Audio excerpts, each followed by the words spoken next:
23 अगस्त 2015 तारीख जिसने असम ही नहीं पूरे पूर्वोत्तर की राजनीति का चेहरा बदल दिया। जिस दिन कांग्रेस का एक बड़ा चेहरा बीजेपी में शामिल हुआ, नाम डॉक्टर हिमंत बिस्वा शर्मा।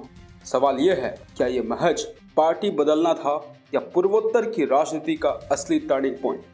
25 अगस्त 2025 को हिमंत को बीजेपी में शामिल हुए पूरे 10 साल हो गए।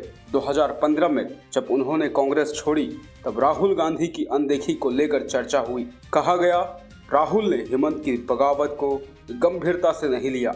नतीजा वही जो आज सब देख रहे हैं। कभी कांग्रेस के मजबूत गढ़ रहे पूर्वोत्तर में आज कांग्रेस की एक भी सरकार नहीं।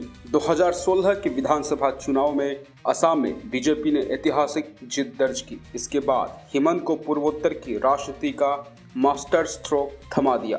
बीजेपी ने बनाया NEDA, north east democratic alliance. संयोजक बने हिमंत बिस्वा शर्मा और देखिए असर। असम, अरुणाचल, मणिपुर, त्रिपुरा बीजेपी की सरकार। मेघालय, नागालैंड, मिजोरम बीजेपी समर्थित गैर कांग्रेसी सरकार। कहा गया पूर्वोत्तर में बीजेपी का चेहरा मोदी नहीं बल्कि हिमंत है। लेकिन यही कहानी का दूसरा पहलू भी है। आरोप यह है कि 2026 की तैयारी में हिमंत ने धर्म की राजनीति को हथियार बना लिया है। मियां मुसलमानों को बांग्लादेशी बताने वाले बयान, लगातार हिंदू मुस्लिम आधार पर वोटों को बांटने की कोशिश। हिमंत का मानना है असम की राजनीति को सांप्रदायिक लाइनों पर खड़ा कर ही सत्ता बरकरार रखी जा सकती है। मगर आलोचक पूछ रहे हैं, क्या असम जैसी धरती पर जहां शंकर देव और आजान फकीर की परंपरा है, वहां सांप्रदायिक राजनीति कितने दिन टिकेगी? बीजेपी का कहना है हिमंत विकास के एजेंडे पर काम कर रहे हैं।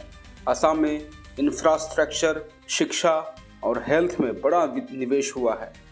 मोदी का नारा सबका साथ, सबका विकास, सबका विश्वास इसी को आधार बताता है। लेकिन विपक्ष पूछ रहा है, तो मुख्यमंत्री के बयान इतने विवादित क्यों है? कांग्रेस नेताओं का कहना है ये भाषा किसी धर्मनिरपेक्ष नेता को शोभा नहीं देती।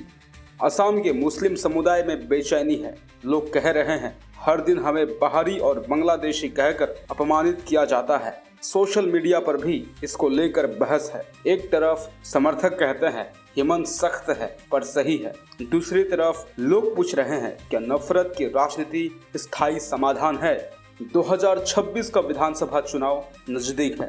बीजेपी का पूरा फोकस तीसरी बार सत्ता में वापसी, और अगर सब कुछ योजना के मुताबिक रहा तो हिमंत लगातार दूसरी बार मुख्यमंत्री बनेंगे। लेकिन राजनीति में एक साल भी लंबा होता है। कांग्रेस भले ही कमजोर है, लेकिन असम गण परिषद जैसी क्षेत्रीय ताकतें अब भी मौके की तलाश में है।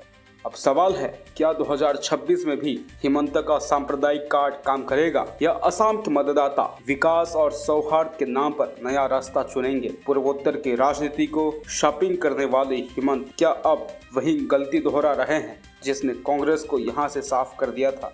2015 से 2025 ये 10 साल असम और पूर्वोत्तर की राजनीति में हिमंत युग कहलाते हैं। लेकिन 2026 तय करेगा कि ये युग आगे बढ़ेगा या यहीं ठहर जाएगा। आप देख रहे हैं पॉलिटिक्स प्लस की खास रिपोर्ट।